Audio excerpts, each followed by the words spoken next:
Magandang umaga sa inyo lahat mga kapatid. Kami ngayon nandito sa Balala Bundok, malapit na kami sa ikatlong tangke. So, bali hindi kami napahintulutan bakit nang dudungawan dahil so, madulas ang daan. Saka, nandito, hinati namin tatlo namin kasama pa, apat na pala yan sa baba. Dahil meron kaming kasamang matandang babae.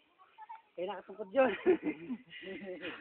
Bale, siguro makakatingin din kayo dito pagka pinabalik uli. Kung pa babalik eh. O, sige.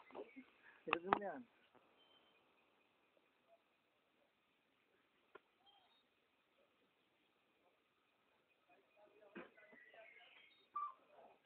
Say hi!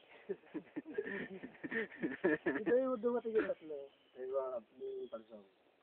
Pause mo muna, pause. Sus, grabe. Init. Kakapagod. Talaga. Sobra. Pero kaya pa. Kayang-kaya. Sige lang.